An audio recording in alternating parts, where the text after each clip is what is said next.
नमस्कार, स्वागत है आपका हमारे शो में जिसका नाम है चर्चा में क्या है, जहां बात होती है उन मुद्दों पर जो आपके लिए, हमारे लिए और हमारे इस पूरे समाज के लिए बहुत ज़रूरी हैं। और आज का मुद्दा है diet culture and body positivity. आज हर किसी के ज़ुबान पर, हर किसी के फ़ोन पर कुछ ना कुछ डाइट रिलेटेड या आपको बॉडी पॉजिटिविटी रिलेटेड कोई भी कंटेंट रील आते ही रहते हैं। कभी आपको एक वीडियो आती है कि आपको क्या खाना चाहिए, क्या नहीं खाना चाहिए, क्या खाने से आप पतले हो सकते हैं, क्या करने से आप मोटे हो सकते हैं, कैसे आप खुद को फिट रख सकते हैं और कौन सी बॉडी शेप आपके लिए सही रहता है, किस में आप फिट रहते हैं और कौन सी ऐसी बॉडी शेप है जो ब्यूटी स्टैंडर्ड्स के अकॉर्डिंग फिट बैठती है। लेकिन आज हम चर्चा करेंगे क्या वाकई डाइट कल्चर और बॉडी पॉजिटिविटी ही है जो ये डिफाइन करती है कि हमें कैसा दिखना चाहिए और कैसा नहीं। और इसी के साथ हमारे साथ आज की इस चर्चा में जुड़ चुकी हैं शगुन जसवाल। शगुन, आपका हमारे शो पे बहुत बहुत स्वागत। थैंक यू सो मच सिमरन। तो शगुन, जैसे कि आपने अभी सुना है कि आज का हमारा जो मुद्दा है वो है डाइट कल्चर और बॉडी पॉजिटिविटी। तो आपका इसको लेके क्या विचार है कि जो डाइट कल्चर और बॉडी पॉजिटिविटी है, एक तरह से देखा जाए डाइट कल्चर एक ऐसी चीज़ है जो कि इसलिए इंट्रोड्यूस करी गई थी ताकि हम अपनी सेहत का ध्यान रख सकें, लेकिन क्या आज वो सिर्फ एक ट्रेंड बन के रह चुका है? सिमरन, अगर बात करें ट्रेंड की तो सोशल मीडिया पे हर रोज़ नए नए ट्रेंड्स बनते रहते हैं, बट डाइट कल्चर एक ऐसा टॉपिक है और बॉडी पॉजिटिविटी ये कुछ ऐसे टॉपिक्स हैं जो हमारी रोज़मर्रा की ज़िंदगी में बहुत ज़्यादा इम्पॉर्टेंट है, बहुत ज़्यादा अहमियत रखते हैं। तो अगर हम बात करें डाइट कल्चर की तो वो हम कह सकते हैं कि बड़े बड़े सेलिब्रिटीज़ या इंस्टाग्राम इन्फ्लुएंसर्स को देख के लोग थोड़े हेल्थ कॉन्शियस हो रहे हैं, जो कि अच्छी बात भी है कि वो अपनी डाइट को अच्छे तरीके से फॉलो कर रहे हैं और जंक फूड को अवॉइड करते हुए अपनी बॉडी मेंटेन कर रहे हैं।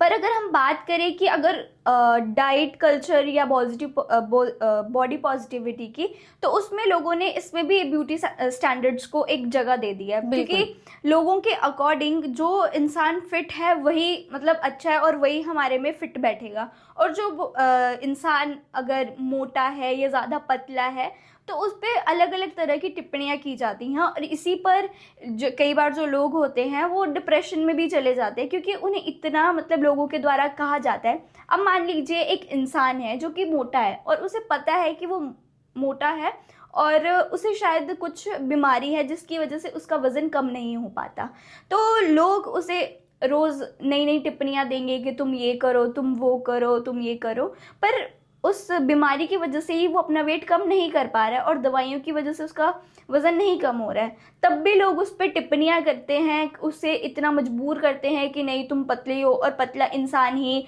स्वस्थ रहता है। पर ये बात नहीं है, अगर हम मोटे भी हैं या हम हेल्दी भी हैं तब भी हम फिट रह सकते हैं। फिट रहना और पतले रहना इसमें बहुत ज़्यादा डिफरेंस होता है। फिट रहने में अगर हम अपना खान पान ठीक करेंगे, अगर हम कुछ ऐसी एक्टिविटीज़ है जो हम अच्छे से कर सकते हैं, हमें कोई दिक्कत नहीं होती, हमें अपना शरीर भारी नहीं लगता या हमें अपने शरीर के साथ हम बहुत ज़्यादा कंफर्टेबल हैं, तो उससे फ़र्क नहीं पड़ता कि आप मोटे हैं, पतले हैं या कुछ भी हैं। तो इसे ब्यूटी स्टैंडर्ड्स के साथ मैच करना ये बहुत ही गलत बात है। आपने ब्यूटी स्टैंडर्ड्स की बात करी, तो मैं चाहूँगी कि आप हमारे दर्शकों को बताएं कि आखिर ये ब्यूटी स्टैंडर्ड्स हैं क्या और इसमें ऐसे क्या क्या फीचर्स कह सकते हैं आते हैं, या किन बेसिस पे डिसाइड किया जाता है कि अगर आप इस स्टैंडर्ड में आते हैं, अगर आप ऐसे दिखते हैं तभी आप फिट हैं या अच्छे आप दिखते हैं? तो मैं सबसे पहले बताना चाहूँगी, हमारे बहुत सारे दर्शक होंगे उन्हें इसका मतलब पता भी होगा ब्यूटी स्टैंडर्ड्स क्या होते हैं। ब्यूटी स्टैंडर्ड्स का मतलब है कि लोग आपको एक ऐसी बॉडी में देखना चाहते हैं जो उनके नज़रिए में वो सही हो, यानी कि अगर हम फिट हैं एकदम, ना हम ज़्यादा मोटे हैं ना ज़्यादा हम पतले हैं, तो हम उनकी कैटेगरी में आते हैं, वो हमारे ब्यूटी स्टैंडर्ड्स हैं। और अगर हम पतले हैं बट हमारी हमारी फिटनेस है, हमारी बॉडी बहुत अच्छी है या हम सुंदर दिखते हैं या अगर हम बहुत ही मतलब यूनिक दिखते हैं, तो वो उनके हिसाब से वो ब्यूटी स्टैंडर्ड्स होते हैं। तो उसको रेस करने का एक मतलब एक जो लोग चाहते हैं कि लोग उस तरीके से बने, तो वो वही है कि ना ज़्यादा लोग मोटे हों ना ज़्यादा लोग पतले हों, तो वही उनके ब्यूटी स्टैंडर्ड्स बन जाते हैं। यानी कि इंसान की नीयत या इंसान को ना देखते हुए वो उसकी बॉडी के अकॉर्डिंग लोग उसे जज करते हैं। हमने अक्सर अगर सेलिब्रिटी या ये जो एंटरटेनमेंट इंडस्ट्री अगर इसकी बात करें तो इसमें हमने देखा है कि अक्सर जो भी एक्टर्स या एक्ट्रेस होते हैं सब फिट रहते हैं। लाइक कोई मोटा एक्टर या एक्ट्रेस हमें कम ही देखने को मिलता है। एक साइड तो ये लोग बात करते हैं कि नहीं, हमें हर एक बॉडी शेप को प्रमोट करना चाहिए कि हर कोई अच्छा दिखता है, हर किसी को एक सेल्फ लव वाली जो चीज़ आ जाती है कि खुद से सेल्फ लव होना चाहिए। लेकिन फिर कहीं ना कहीं कुछ सेलिब्रिटीज़ ऐसे होते हैं जो अपने एक इंटरव्यू में ऐसा रिवील करते हैं कि उन्हें जब इस इंडस्ट्री में आना पड़ा, जब वो इस इंडस्ट्री में आए तो उनको जो चीज़ें फेस करनी पड़ी वो बॉडी शेमिंग जैसी चीज़ें ही थी, जिससे उन्हें स्लिम फिगर की तरफ जाना पड़ा। Word beauty standards came from. अब वो ब्यूटी स्टैंडर्ड्स ही हैं कि उन्हें उस तरह का ही बनना पड़ेगा। अब मान लीजिए कोई बहुत ही हेल्दी इंसान है और उसे जाना है एक्टिंग में, तो आपने कभी देखा होगा कोई भी एक्ट्रेस मोटी हो या ऐसा कुछ भी नहीं है जिन्हें मेन रोल्स दिए जाते हैं वो अक्सर फिट और मतलब बहुत ही पतले होते हैं। तो अब उस इंसान को अगर कहा जाए कि पहले तुम्हें बॉडी ट्रांसफॉर्मेशन करनी पड़ेगी, जैसे सारा अली खान, वो काफ़ी मोटी थी जब वो एक्टिंग लाइन में आने से पहले, तो जब वो एक्टिंग लाइन में आई तो उन्हें भी पतला होना पड़ा। तो उसका कारण यही होता है, यही है ब्यूटी स्टैंडर्ड्स, जिसमें इंसान को फोर्सिबली पतला होना ही पड़ता है या उसे अपनी बॉडी को उस तरीके से ढालना पड़ता है। तो यही है सिमरन कि हमें जो ज़्यादातर ये जो वर्ड है ये बॉलीवुड से ही आया हुआ है। चाहे बॉलीवुड स्टार्स जितना भी मर्जी कह लें कि नहीं हम अपनी बॉडी में हमें खुश रहना चाहिए, कुछ भी है, हाँ हालांकि लोग उसमें कंफर्टेबल भी होते हैं, वो मान भी जाते हैं ये बातें, बट सोसाइटी जो है फिर उसे ही एक तरीके से ट्रेंड बना लेती है और वो लोगों को उसी बेस पे जज करने लग जाती हैं। कहीं ना कहीं ये तो एक डबल स्टैंडर्ड्स प्रमोट हो गया ना, कि एक साइड आप बात कर रहे हैं कि हर एक बॉडी शेप को प्रमोट करना चाहिए, हर कोई अच्छा दिखता है, और एक साइड आप कह रहे हैं कि नहीं, अगर आपको कुछ ऐसा करना है तो आपको ये पर्टिकुलर ब्यूटी स्टैंडर्ड जो भी है इसमें फिट बैठना होगा। तो कहीं ना कहीं ये तो सोसाइटी में एक डबल स्टैंडर्ड को प्रमोट कर रहा है। तो इसका लोगों के ऊपर क्या नेगेटिव इफेक्ट पड़ता है? अब देखिए जैसे सिमरन एक शो है कपिल शर्मा का, तो उसमें बहुत सारे बॉलीवुड सेलिब्रिटीज़ आते रहते हैं। तो उसमें एक एक्ट्रेस थी, मैं उनका नाम नहीं लेना चाहूँगी, उनको एक मतलब उनके वर्कर ने कॉफ़ी ऑफ़र की, तो उन्होंने सबसे पहले पूछा कि इसमें चीनी तो नहीं है, तो उन्होंने कहा कि सिर्फ 1 क्यूब डाला है। तो उन्होंने कहा नहीं नहीं नहीं नहीं, मैं तो ये पीती नहीं हूँ और आप ये कैसे लाई, ये तो जहर है मेरे लिए, ये वो। और उसी तरफ दूसरे एक एक्टर बैठे थे और उन्होंने वो चाय पी और उन्होंने एक्स्ट्रा शुगर बल्कि मंगवाई भी। तो वो उन्हें उस बेसिस पे जज करने लगी कि आप इतनी ज़्यादा शुगर खाते हो, ये हमारी सेहत के लिए अच्छी नहीं है, ये नहीं है, वो नहीं है, जबकि वो फिट भी हैं और शुगर कंजप्शन भी उनका ठीक है। हालांकि उस एक्ट्रेस की बात बिल्कुल सही थी कि शुगर जो होता है हमारी बॉडी के लिए बिल्कुल भी अच्छा नहीं होता है, लेकिन अगर सही मात्रा में लिया जाए तो वो क्यों नहीं मतलब सही है। तो यही है सिमरन की अब जैसे उन्होंने कहा, एक्ट्रेस ने कहा कि शुगर कंजप्शन बहुत बुरा है हमारी बॉडी के लिए, तो उन्होंने ये नहीं बताया कि हम शुगर की जगह हम जैगरी ले सकते हैं या कुछ और चीज़ें ले सकते हैं। तो वो डायरेक्ट वो चीज़ें कह जाती हैं जिसका असर ऑडियंस पे बहुत जल्दी पड़ता है, बल्कि वो उसके अन्य उपाय भी उन्हें बता सकती हैं जो कि वो नहीं बताते हैं। बिल्कुल बिल्कुल। इसलिए तो अगर कोई डाइटिंग पे जाता है या अपने बॉडी से में वो डाइटिंग में चले जाते हैं, उन्हें सही तरीका भी नहीं पता होता। जैसे अब किसी को पतला होना है तो वो बस खाना पीना छोड़ देगा, नहीं यार मैं तो बस एक टाइम खाना खाऊंगा, ये करूंगा, पर उन्हें ये नहीं पता कि सही तरीके से हम अपनी डाइट कैसे ले सकते हैं। वो अच्छे डाइटिशियन को फॉलो कर सकते हैं और अपने अलग अलग तरीके से प्रिस्क्रिप्शन ले सकते हैं कि वो कैसे अपना वेट जो है कम करें या बढ़ाएं अगर उन्हें ज़रूरत है, अगर उन्हें हेल्थ इश्यूज़ फेस करने पड़ रहे हैं। अगर उन्हें कोई हेल्थ इश्यूज़ नहीं है, वो बिल्कुल फिट हैं, तो क्या ज़रूरत है। एक हमने अक्सर देखा है कि सेलिब्रिटीज़ को, अगर हम सेलिब्रिटीज़ की बात करें तो उनको उनके सोशल मीडिया पर बॉडी शेमिंग वगैरह के लिए बहुत ज़्यादा ट्रोल किया जाता है। इसका जो इफ़ेक्ट है, एक तो ये सोसाइटी में क्या इफ़ेक्ट जा रहा है, प्लस जो हमारे यंगस्टर्स हैं उनका, आज के जो यंगस्टर्स हैं, डाइट कल्चर और बॉडी पॉजिटिविटी को लेके उनका क्या व्यू पॉइंट है? क्या वो लोग एक पॉजिटिव डायरेक्शन में जा रहे हैं या वो भी एक नेगेटिव डायरेक्शन में जा रहे हैं कि एक ब्यूटी स्टैंडर्ड को ही फॉलो कर रहे हैं? सिमरन जो हमारी पहले मिस यूनिवर्स थी, उनका मतलब जब वो मिस यूनिवर्स में गई थी तो उनका जो वेट था वो बहुत मतलब कम था और उन्होंने मतलब उसको पैजेंट को जीतने के लिए अपना वेट ट्रांसफॉर्मेशन किया था। हालांकि उन्हें एक बीमारी थी जिसकी वजह से उनका वेट गेन बहुत जल्दी हो जाता था, तो लोगों ने मिस यूनिवर्स से पहले उन्हें जाना नहीं था। लेकिन जब मिस यूनिवर्स के बाद उनका वेट ट्रांसफॉर्मेशन उन्हें देखने को मिला लोगों को, तो उन्होंने उनकी ट्रोलिंग स्टार्ट कर दी कि ये तो अब मोटी हो गई है, या बहुत ही भद्दे शब्द उन्होंने यूज़ किए कि अब तो ये बिल्कुल भी सुंदर नहीं रही, इसको किसने मिस यूनिवर्स बना दिया, ये चीज़ें। बिल्कुल। तो वही है सिमरन कि अब लोग भी इंसान को उनके वेट, हाइट और इन चीज़ों से नापते हैं, जज करते हैं, और उन्हें ये नहीं पता कि वो इंसान किस बीमारी या किस सीरियस डिजीज से वो गुजर रहा है जिसकी वजह से उसका वेट बढ़ रहा है। पर लोगों की नज़र में तो सुंदरता वही है कि अगर हम पतले हैं तो हम सुंदर हैं। तो ये जो डाइट कल्चर है, क्या ये एक तरह से मतलब कह सकते हैं सोसाइटी का एक ऐसा कह सकते हैं कि फीचर उनके हाथ में लगा है कि किसी इंसान को जज करना है, तो एक तो वो डाइट कल्चर की बेस पे करते हैं, और हम कैसे दिखने चाहिए कैसे नहीं ये भी अब सोसाइटी जज करेगी। जी सिमरन, देखिए अब अगर डाइट कल्चर की हम बात करें तो लोगों का ये मानना होता है कि हम फ्रूट्स, सब्जियां, सैलेड वगैरह ये खा लें, और वो मतलब जो बाकी चीज़ें होती हैं वो चीज़ें अवॉइड कर देते हैं। अब हमें जो सारी चीज़ें हैं वो सिर्फ फल और सब्जियों से थोड़ी मिलती है, हमें बिल्कुल क्या बोलते हैं, हमें रोटी, सब्जी, सब कुछ चीज़ें हमें खानी चाहिए। बिल्कुल। तो वो एक वो बन जाता है कि नहीं, अब हर कोई तीसरा इंसान हमें ये आके कह देता है नहीं यार मैं तो डाइट पे हूँ, नहीं यार मैं तो डाइट पे हूँ, बल्कि जब ये कहेंगे उसके अगले ही पल या कहीं भी हमें वो वही जंक फूड खाते हुए मिल जाएंगे। तो वही है कि अपना स्टैंडर्ड बढ़ाना कि नहीं यार हम तो डाइटिंग करते हैं, हम कुछ अनहेल्दी नहीं खाते।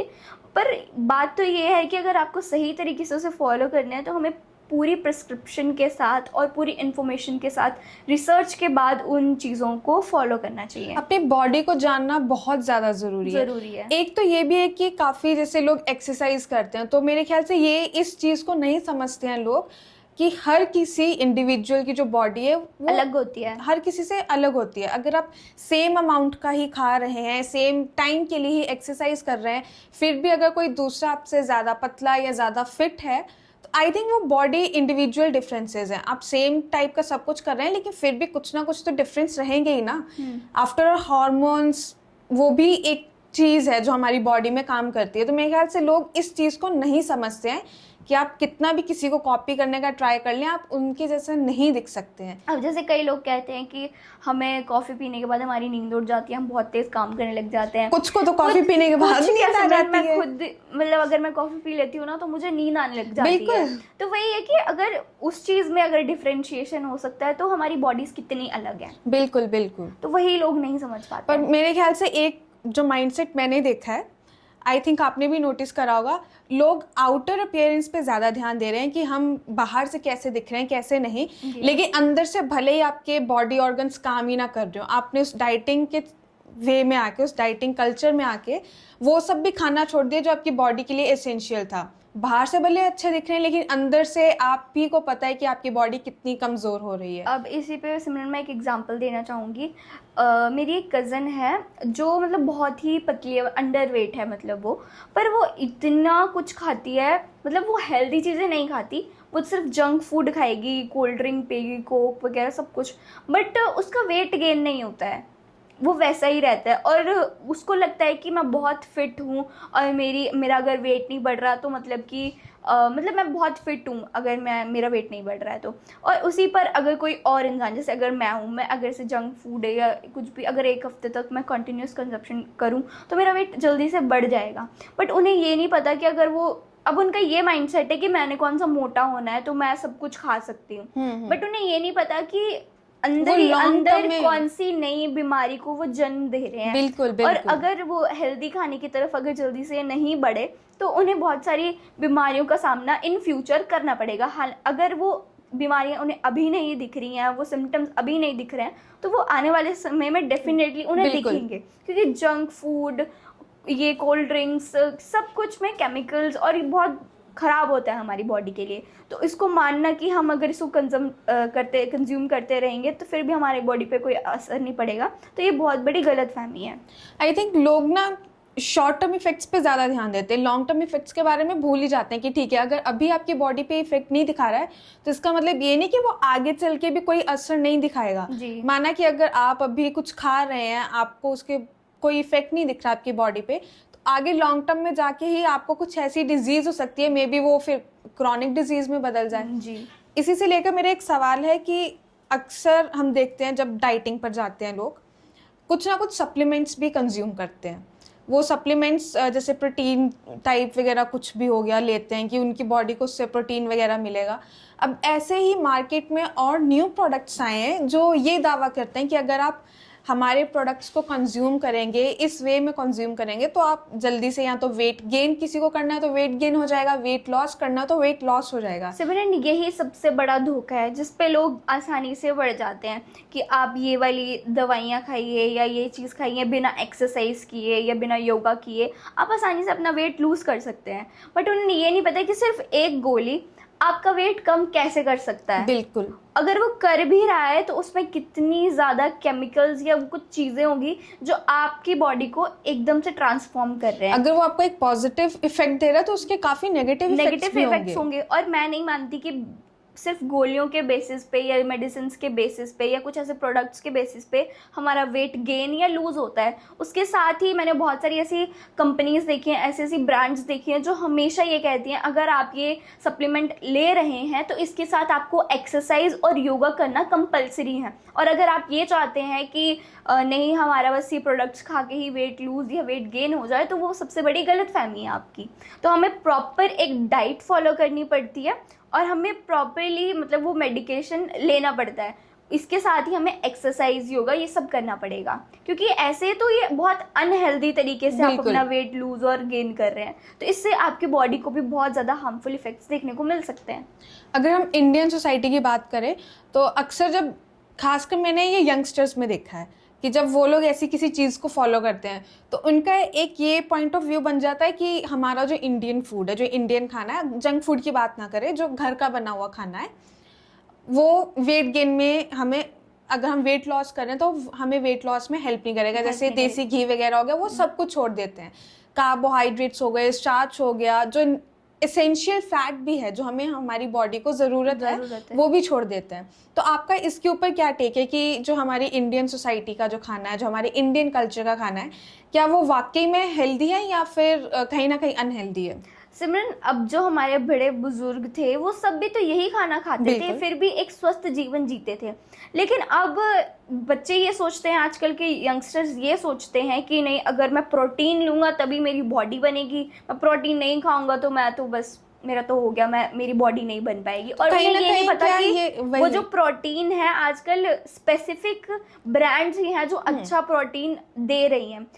अदरवाइज जो बहुत सारे प्रोटीन कंपनीज हैं वो सब मतलब उनमें जो प्रोडक्ट है वो बहुत एक तरह से जहर बन गया है, एक तरह से बिजनेस बना लिया है। बिजनेस भी है और जो वो बेच रहे हैं वो एक तरह से जहर है। बहुत सारे डॉक्टर्स, साइंटिस्ट ने इस पर बहुत सारी रिसर्च की है कि ये जो प्रोटीन होता है हमारी बॉडी के लिए बहुत ही हार्मफुल होता है। इसका अगर हमें इफेक्ट अभी देखने को नहीं मिल रहा है तो इसका बाद में हमें ज़रूर इसका असर देखने को मिल रहा है। इसलिए आपने देखा होगा कि ज़्यादातर जो जिम फ्रीक्स होते हैं उन्हें हार्ट अटैक्स आते हैं। तो हार्ट अटैक्स आने का कारण क्या है? यही है, ये जो प्रोटीन्स वो लेते हैं या स्टेरॉइड्स वो का यूज़ करते हैं, तो ये बहुत ही ज़्यादा हार्मफुल है। इसके बदले जैसे हमारे पुराने ज़माने में लोग मक्की की रोटी खाते थे, बाजरे की रोटी खाते थे, तो उन्हें भी तो उस चीज़ से प्रोटीन और सब चीज़ें मिलती थी। या आप देसी दूध पीजिए, ये कुछ भी है ना, उससे हमारी बॉडी ऑब्वियसली बन जाएगी। ज़रूरी नहीं है कि हमें बस 6 एब्स चाहिए, ये कुछ भी है। अगर हमारी बॉडी फिट है, हम सब काम कर सकते हैं, सब कुछ ईजिली, हमें कोई हमारी बॉडी ऐसे लेटती थकावट दे रही है या कुछ भी, तो हम क्यों उन चीज़ों की तरफ भागें। वो भी है कि अपने ब्यूटी स्टैंडर्ड्स बढ़ाना, ये सिर्फ लड़कियों में नहीं होता, ये लड़कों में भी होता है कि अगर हमारे एब्स नहीं है तो हम तो भाई इन मेन में काउंट ही नहीं होंगे, या वही तोंद वाले अंकल बन जाएंगे या कुछ भी है। तो इसका मैं यही कहना चाहूँगी यंगस्टर्स को कि आप अपनी बॉडी पे ध्यान दीजिए, ना कि एब्स पे। कि अगर हम अच्छे तरीके से, हमारी बॉडी है, हमें कोई भी, अगर अब मैंने देखा है कि बहुत सारे लड़के ऐसे होते हैं जो फिट भी होते हैं, बहुत मतलब सही, उनका ना कोई पेट है ना कुछ भी है, बढ़िया है, फिर भी वो जिम जाएंगे। कि नहीं हम अगर जिम नहीं जाएंगे तो हम बहुत ही वो हो जाएंगे, कमज़ोर रह जाएंगे, बाकी सब हमसे आगे हो जाएंगे। तो उनको बस यही कहना है कि आप फिट हो, अपने घर में अपनी डाइट अच्छी कीजिए, बिना प्रोटीन वो प्रोडक्ट्स के या सप्लीमेंट्स के अपनी डाइट को वैसे ही अच्छे कीजिए। आप फल खाइए, फ्रूट्स खाइए, वेजिटेबल्स खाइए, पल्सेस खाइए, स्प्राउट्स खाइए, बहुत अच्छा होता है। हमारे घर में ही खजाना है सब कुछ। हमें कहा जाता है ना कि हमारा जो घर होता है उसमें ही बहुत सारी ऐसी चीज़ें होती हैं जो हमारे बहुत ज़्यादा अच्छी होती हैं, और हमारे घर में ही सब चीज़ें अवेलेबल होती हैं। आई थिंक कहीं ना लाइफस्टाइल की भी बात आ जाती है कि अगर ठीक है आप खा रहे हैं लेकिन आप एक बहुत सेडेंटरी लाइफस्टाइल जी रहे हैं कि जहाँ पर आप सिर्फ बैठ रहे हैं या सो रहे हैं, एक्टिवनेस नहीं है अगर आपके पूरे थ्रू आउट द डे में आनी चाहिए। तो इसके लिए ही हमें रोज, या तो अगर किसी के पास टाइम नहीं है तो 10-15 मिनट योगा कर लीजिए, इवन वॉकिंग भी अगर कर ले तो कर लीजिए। वॉकिंग भी कितनी अच्छी होती है। आप शाम के समय या सुबह के टाइम पे, पर ऐसे समय में जाना जिस टाइम पोल्यूशन या गाड़ियाँ नहीं चल रही हो, जैसे कि सुबह सुबह का टाइम होता है उसमें आप वॉक करने चले जाइए, या शाम को आप चले जाइए, मतलब इवनिंग का टाइम जो होता है ना बहुत अच्छा टाइम होता है, उस पर आप वॉक पे चले जाइए, या आप पार्क वगैरह में बैठ के थोड़ी देर एक्सरसाइज कर लीजिए, स्ट्रेचिंग कर लीजिए, तो भी आपकी बॉडी थोड़ी रिलैक्स्ड फील होती है और आपकी बॉडी मतलब बहुत अच्छा फील करती है, क्योंकि पूरा दिन स्टिफ बैठे रहते हैं लोग, तो उससे बॉडी को बहुत ज़्यादा ईजीनेस होती है और वो भी रिलैक्स्ड फील करती है। हाँ, जैसे हमें रिलैक्स होने की ज़रूरत होती है वैसे हमारी बॉडी को भी होने की ज़रूरत होती है। और इसी के साथ कहीं ना कहीं अगर देखा जाए तो आज के यंगस्टर्स में एक चीज़ तो मैंने ये भी देखी है कि अगर आपको कोई शॉर्टर डिस्टेंस तक कहीं जाना है वो बाइक या कार का यूज़ करेंगे, साइकिल का भी नहीं करना। इवन साइकिल इस कितनी हेल्पफुल है हेल्थ को आपको फिट रखने में। अगर वो उस चीज़ को बदल लें कि कहीं जहाँ पर आप पैदल आराम से जा सकते हैं, इससे तो उनके पेरेंट्स ही इस पे वो पेरेंटिंग पे आ जाता है कि अगर आप उन्हें देंगे ही नहीं ये सब चीज़ें, क्योंकि आजकल हमने देखा है कि पेरेंट्स भी सहूलियत के लिए छोटे छोटे बच्चे होते हैं 13-14 साल के, 14-15 साल के, उनको स्कूटी बाइक सब कुछ सिखा देते हैं कि नहीं तुम्हारे काम आएगा, बट वही चीज़ें फिर मिसयूज़ होने लग जाती हैं। अब उन्हें अगर छोटे से डिस्टेंस के लिए भी जाना होगा तब भी वो लड़ेंगे घर में, नहीं हमें चाबी दे दो, ये कर दो, वो कर दो, फिर भी जाएंगे। अब यहाँ से दूध लेने ही जाना है, मुझे बस एक गली आगे ही जाना है, तब भी मुझे स्कूटी चाहिए होगी। क्या मैं तो वो डिस्टेंस पैदल चल के बिल्कुल कवर कर सकती? वही अगर यही छोटे छोटे जो चेंजेस है, ये बदलाव है, अगर ये कर लें तो मेरे ख्याल से आपकी जो सेडेंटरी लाइफस्टाइल है वो एक एक्टिव लाइफस्टाइल में बदल जाएगी, जहाँ पर आप पैदल आ जा सकते हैं। लिफ्ट की जगह अगर स्टेयर्स का यूज़ किया जाए वो तो और भी बेहतर रहता है। आपकी पूरी बॉडी की एक फुल तरह से वर्कआउट सी हो जाती है, आपका कार्डियो वगैरह सब कुछ उसी में हो जाता है। तो आई थिंक अगर यंगस्टर्स में एक चीज़ ये भी आ जाए कि वो अपनी लाइफस्टाइल पे भी ध्यान दे लें, अपने डाइटिंग के अलावा आप क्या खा रहे हैं क्या नहीं खा रहे हैं, उस पर कंट्रोल होने के बाद अगर आप अपनी लाइफस्टाइल को भी एक बार देखें कि आपकी लाइफस्टाइल क्या वाकई में एक्टिव लाइफस्टाइल है या एक सेडेंटरी लाइफस्टाइल है, अगर उसको भी बदल लें तो मेरे ख्याल से फिर जो फिट है उनकी लाइफस्टाइल, उनका जो हेल्थ है वो तो ऑलरेडी सही हो ही चुका है। इसी के साथ जो मेरा आखिरी सवाल है वो ये है कि आज के इस डिजिटल एरा में हमने देखा है कि छोटे छोटे बच्चों को काफ़ी ही छोटी एज से मोबाइल दे दिए जाते हैं। जो हमारे टाइम पे था कि बाहर जाके खेलना, जो हम इतना टाइम बाहर स्पेंड करते थे, वो आज के बच्चों में बहुत कम दिखता है। मतलब उन्हें बाहर जाकर खेलने का वो क्रेज, वो एक्साइटमेंट है ही नहीं, फिजिकल फिटनेस ही नहीं है सिमरन आज के तो वही में। मेरे ख्याल से कहीं ना कहीं आगे जाके उनकी हेल्थ पे इफेक्ट डालता है। मैं आज ही सुबह बैठे हुए मैं ऑफिस आई तो मैंने ऐसे ही नॉर्मली रील्स देख रही थी, तो मैंने देखा कि एक बच्चा 12 साल का बच्चा, उसे हार्ट अटैक हो गया। तो इसके क्या कारण हो सकते हैं सिमरन? अब हमने जो हार्ट अटैक्स थे पहले तो हमने सुना था 50-60 साल के बाद ऐसी ऐसी चीज़ें होती हैं, लेकिन अब तो नॉर्मली हो गया है 30-40-25, बिल्कुल बहुत ही नॉर्मल। अब तो बच्चों में भी 12 साल का बच्चा क्या होता है, क्या उम्र होती है 12 साल, उस बच्चों को हार्ट अटैक आया। तो वही है कि अगर हम अपना लाइफस्टाइल अगर चेंज कर लें, हम अपने बच्चों को ज़्यादा फिजिकल एक्टिविटीज़ में इन्वॉल्व करें, उनकी ब्रेन एक्टिविटीज़ में इन्वॉल्व करें, या कुछ अगर मान लीजिए उन्हें फ़ोन तो उन्हें देना ही नहीं चाहिए। पहली बात, अगर देना भी है तो उसका पर्टिकुलर टाइम पीरियड बना दीजिए कि हाँ इस टाइम पे ही मिलेगा। ये भी देखा जाए कि किस पर्पस के लिए दिए जा रहे हैं। और अगर बच्चे फ़ोन यूज़ कर रहे हैं तो पेरेंट्स को उनके साथ बैठना चाहिए। बिल्कुल, मेरा तो यही मानना है, क्योंकि बच्चे फ़ोन लेके हमें नहीं पता वो क्या देख रहे हैं क्या नहीं देख रहे हैं, तो पेरेंट्स का इस पर सर्विलेंस ज़रूरी है, बहुत ज़रूरी है। कुछ ऐसी माएँ होती हैं जो अपना घर का काम करने के लिए बच्चों को फ़ोन दे देती हैं और उन्हें बिठा देती है ताकि वो घर का काम करे। आई नो कि घर का काम भी ज़रूरी है, पर सबसे ज़्यादा ज़रूरी आपका बच्चा है। पहले आप उसको देखिए, या ऐसा कोई अपना इंसान देख लीजिए जो उस टाइम पे आपके बच्चे को देख सके, या कुछ भी है बट उसको फ़ोन ना दीजिए, उससे अच्छा आप टीवी दिखा दीजिए। टीवी भी मतलब आजकल तो मुझे लगता है ट्रेंड ही ख़त्म हो गया है टीवी देखने का, पर फिर भी अगर बच्चों की हेल्थ आपको चाहिए तो आप वो दिखाइए, उन्हें हेल्दी फ्रूट्स दीजिए। अब मैंने ना बहुत सारी रील्स देखी है जिसमें ना कुछ मदर्स होती है जो टिफ़िन पैकिंग वीडियोज़ बनाती हैं अपने बच्चों की, तो मैं देखती हूँ वो क्या देती हैं उन्हें, चॉकलेट्स, पैक्ड फ्रूटीज़ और ये सब चीज़ें। हमारे टाइम में हमें मम्मीज़ क्या देती थी, सब्जी घर का और खाना, रोटी, बिल्कुल। सिर्फ यही मिलता था हमें, तो वो उसके बदौलत ही हम अभी तक ठीक है। अब मान लीजिए हम चलो बाहर भी आ गए तो हम थोड़ा बहुत जंक फूड खा भी लेते हैं, बट वो हमारी नींव स्ट्रॉन्ग है कि हमें अच्छा खान पान और अच्छी चीज़ें मिली हैं। तो मैं यही कहना चाहूँगी उन मॉम से या उन पिताओं से, उनके फैमिली मेम्बर से, कि अपने बच्चों को बहुत ही कम ये स्क्रीन टाइम दीजिए और ज़्यादा से ज़्यादा फिजिकल एक्टिविटीज़ में इन्वॉल्व कीजिए। बिल्कुल।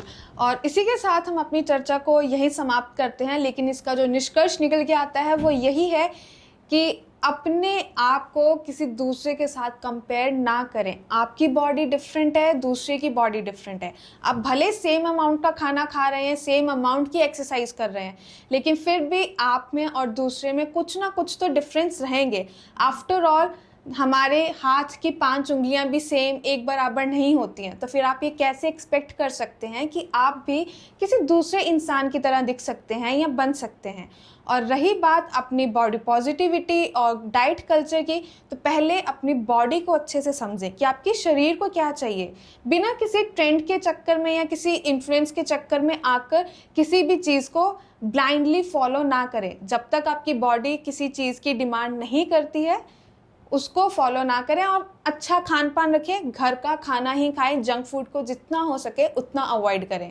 और यंगस्टर्स के लिए और जो आज के बच्चे हैं उनके पेरेंट्स को यही एडवाइस रहेगी कि वो जितना अपने बच्चों को फिजिकल एक्टिविटी में डाल सके, उनकी लाइफस्टाइल को जितना एक्टिव बना सके, उतना उनके लिए बेहतर रहेगा। और हमारे साथ जुड़ने के लिए आप सबका बहुत बहुत धन्यवाद। शगुन, आपका भी बहुत बहुत धन्यवाद। मिलते हैं आपके साथ अगले एपिसोड में।